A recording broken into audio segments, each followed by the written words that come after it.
Welcome to Afrik Express. Today we are going to Sudan. Sudan is a country where in Africa there has been conflict since they gained independence, since 1956. And believe it or not, this conflict is still going on, off and on, up to this present time. To discuss issues concerning Sudan, we have with us Mr. Franscis Buk, who is from Sudan. Mr. Franscis is from the southern Sudan, from the Dinka tribe. And Mr. Franscis was a child slave. He was actually a slave at 7 years old. He was captured by the militants at 7 years old, and he spent 10 good years in captivity. Now Mr. Buk lives here in the United States. He is an abolitionist and a public speaker. Mr. Buk, welcome to Afrik Express. Thank you. My pleasure to be here. We're glad to have you here, indeed. You were at the age of 7 captured by the militants during one of these Sudan conflict. Could you tell us how this happened, if you recall what took place?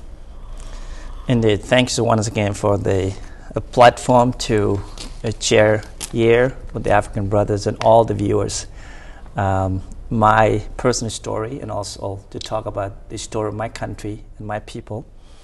I became a slave in the year of 1986. I was a little boy, happy, always waking up in the morning, sitting underneath our big mango tree, playing with my siblings and the kids from the neighbors.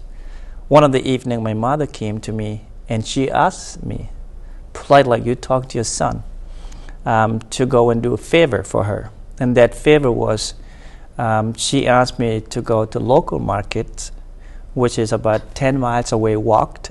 But of course, being from Africa, 10 miles is nothing. I would walk days and months.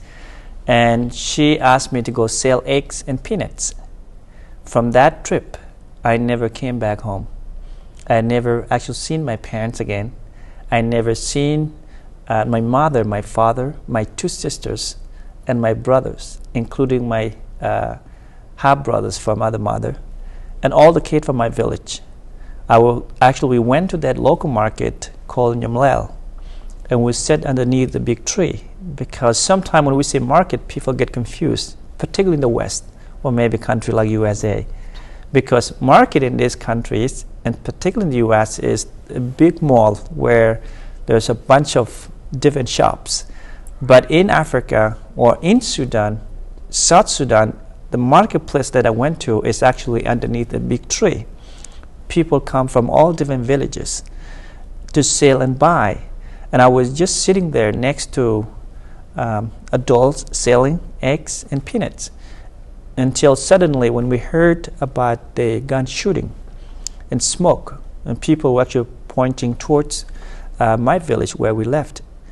And these were Arab Bagara. We call them Arab Bagara, Arab militia, or now they are so known with the name Janjaweed.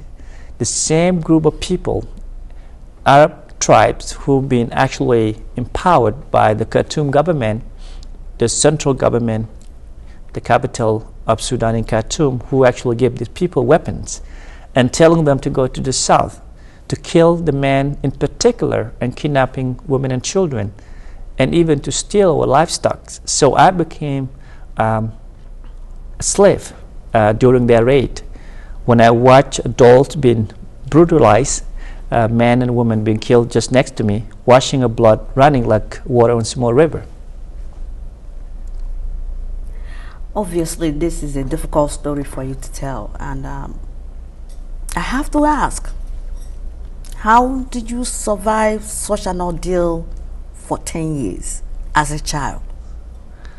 Well, the question, how do I survive that ordeal for 10 years? One of the third thing that I always share with the people is that I was a person who had looked up to somebody, and that person is my father, Buk. He was the man who had actually inspired me from very, very young age, because he has 8 of us. From my mother, we are 4, and from my other stepmother, they have 4 children. And my father actually made me number 1 child.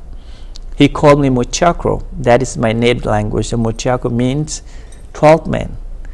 And because I always come around him, I help him, and I will dream big. I will tell him I want to be somebody, and I want to be like you.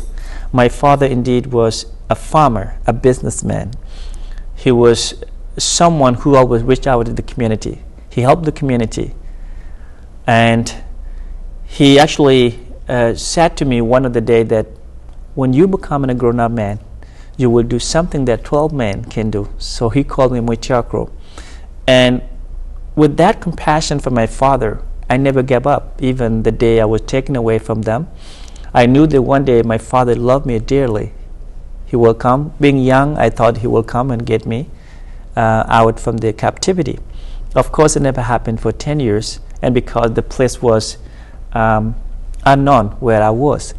And also the other things, I'm someone, who never gave up. That is my own strength. I always fight. I always make sure that I succeed. Even if I'm weak inside, I always weak outside, I always stay strong inside. And that was how I actually endured 10 years in captivity. The third one is actually, which should be first two, is the faith. Because when you're in trouble and you turn your heart to God, it doesn't matter what God you believe in, whether Christian or Muslim. I'm a Christian, Roman Catholic. I pray every day, and God has actually saved me and delivered me after my multiple attempts. I able to escape 10 years later. Are your parents alive? Did they survive the war? My parents did not survive the war, and that is what I mentioned in the beginning, that on that day of May of 1986, May 15, 1986, I still remember, I never returned to my village. And I never seen my parents, and I will never see them again, because my parents actually were murdered just by the same group of militiamen who actually marched into the marketplace and killed the men and women there randomly, and actually stealing our livestock and kidnapping women and children. And just to be careful, when I say women, they did not just collect any woman randomly. They only take the woman that's physically strong, and the one that's useless, the old one, they kill them or abandon them. So this is the story that I witnessed. And if you had ever witnessed or watched the Terror One movie, I was in the similar movie. I watched people just kill around me. I was stunned. I couldn't even help myself or help others. I heard people shouting for help and seeking for exit, and there's no exit, and there's nobody to listen to you. All we could see was just people being killed around us. And I was lucky because I was young, and so many other young kids, but that didn't actually also give us a good memory as I'm talking about this, because we lost our parents. We spent good 10 years, and some are still there now in that captivity. You are watching Africa Express. This is actually part 1 of Sudan's story, because we will continue this story in a part 2. We are going to take a short break now, and we'll come back to Mr. Franscis Buk.